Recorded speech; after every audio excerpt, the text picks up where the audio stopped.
જય શ્રી કૃષ્ણ. નિત્યમ સ્કૂલથી આવી ગયો છે અને આજે એને કરાવ્યો છે સ્કૂલે ડાન્સ. નિત્યમ ડાન્સ કરાવ્યો સ્કૂલે, બધે જ કેવો કરાવ્યો?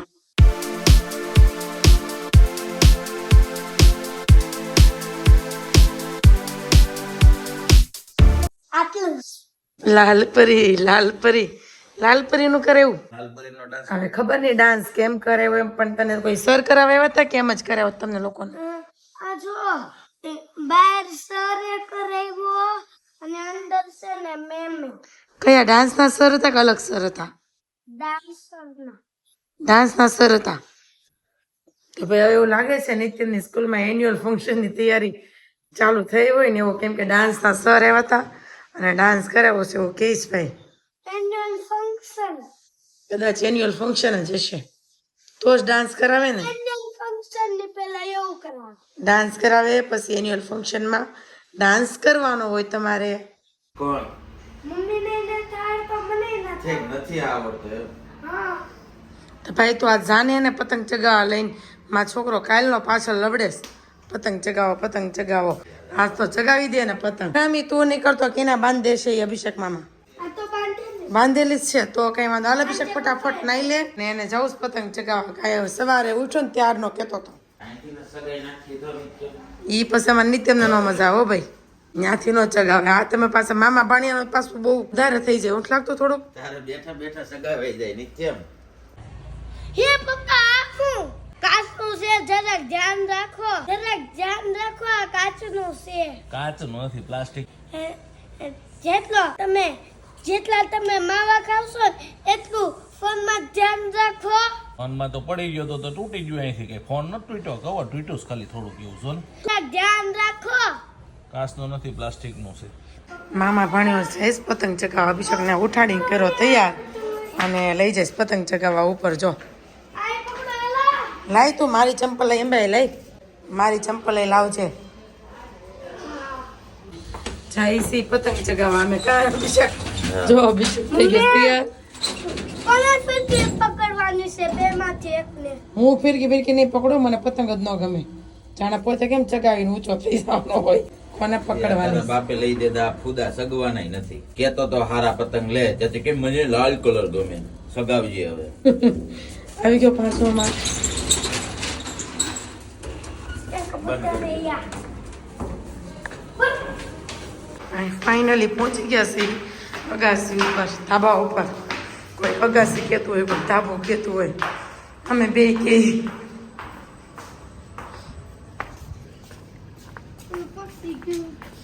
એલા ભાઈ અહીં તો આંખું ખોલતી નથી, એટલો તડકો છે. કહેવાય ને તારે અમને અમારે નિત્યમ નો લઈને આવત.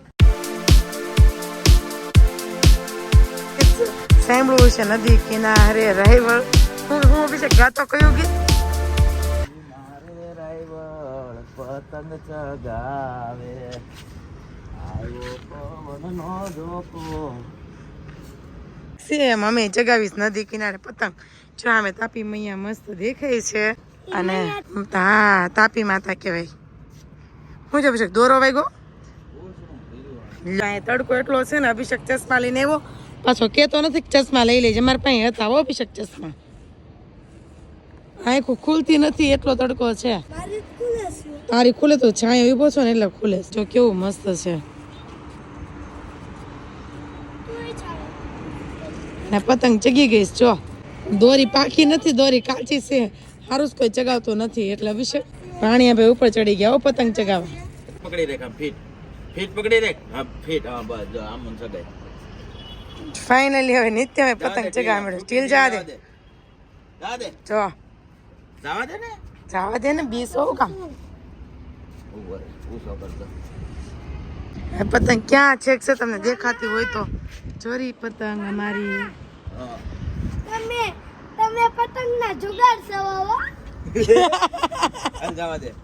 જો જા. લે તો ખુરશી લેતે માર બેવું છે. હા હારો અભિષેક. અમારે બે ને મહેનત કરવાની, તારે ખુરશી બેવાનું. વાહ. લેતી આવને હાલા. પતંગ ચગાવી હોય તો તમારા લોકોને. અમે તો સાને ફટાફટ. આને ખુરશી જોઈશ, ખુરશી. સાને હાલા ફટાફટ. તો બે મામા ભાણીએ બે પતંગ ચગાવી લીધી છે. હવે જઈશ નીચે. જબરો તડકો છે ઓ ભાઈ. માંડ થોડીક પતંગ ચગી અને હવે થાકી ગયા છે કે આમ નથી થાક્યા, તડકાથી થાકી ગયા છે. હવે અભિષેક એને બીજો પતંગ લઈ દે સ્થિર, એ વાત ચાલુ છે મામા ભાણિયાની. મમ્મા તો ક્યારે લઈ ગયો? બધું અત્યારે જોતું હોય, બધું અત્યારે જોતું હોય. એક તો ઉઠીને ઉપર લઈને એવો મારે જાવું તો તોય મારું અટકી ગયું. ગોથા ખાતો પડતો નહીં. એ પતંગ ચગી ગઈ ને હવે અમે જઈએ છીએ નીચે. વાગી ગયા છે સાંજના 6:30 અને નિત્યમનો ફ્રેન્ડ શ્રેયાન રમવા આવી ગયો છે અને નિત્યમ જોવે છે ટીવી અને મમ્મીએ જો એનું કંતાન પાથરીને કામકાજ ચાલુ કરી દીધું છે. મમ્મી શું બનાવવાનું છે આજે?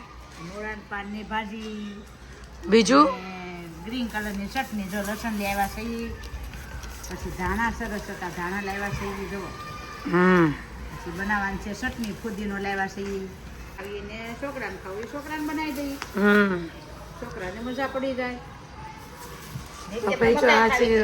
નિત્યમને ખાવી હતી મકાઈ, તો જો હવે મકાઈ બાફી છે. મમ્મીએ ભાજી સુધારી નાખી છે મૂળાની પાનની અને હવે સુધારવાનું છે લીલું લસણ અને બીજું ધાણા, લીલી ચટણી, ગ્રીન ચટણી કરવાની છે. જો ભાઈ એક સાઈડ ઓળો વઘારાઈ ગયો છે અને બીજી સાઈડ મમ્મીએ એની ભાજી વઘાર લીધી છે અને આ સાઈડ મારો ઓળો છે. મારે વધારે લસણ વાળો ખાવું હતું ને તો આ મારો ઓળો છે. મમ્મીને શરદી થઈ ગઈ સાહેબ, સંતરા પીવાઈ ગયા ને એટલે મેં કીધું તો પીવોમાં એમ કે આખો ગ્લાસ ભરીને બેઠા મને કે તારે પીવો છે એમ. મારે નથી પીવો, તમારે પીવો જ પીવો, કેમ કે આપણને અનુભવ થઈ ગયો તો સંતરા પીધા ને તે આખું મોઢું 2 દિવસથી મને દુખતું હતું, મને ખબર છે કેવું દુખતું હતું એ. એટલે મમ્મી આજ તમે અનુભવ કરી લો. મને એમ તો આખી વહી ગઈ ને કે ઘરે હું પી લઉં, પી લીધો હાશી વગર. એક નાક ચાલુ થઈ ગયું. એને 2 નાક બંધ થઈ ગયા હતા, શરદી થઈ ગઈ. મમ્મીએ સંતરાનો રસ પીધો ને તે ઘરના હતા એટલે મસ્ત જાજુ લસણ ને આદુ નાખીને બનાવો સોળો અને મમ્મીની ભાજી. હા એની સારું, ચાલો હવે જમવા બેસીને. હે ભાજીનો સ્વાદ આવશે ને ઓળાનો આવશે. હવે બેસી ગયા છે જમવા. નિત્યમ શું ખાય છે તું? કચ્ચા પપ્પા.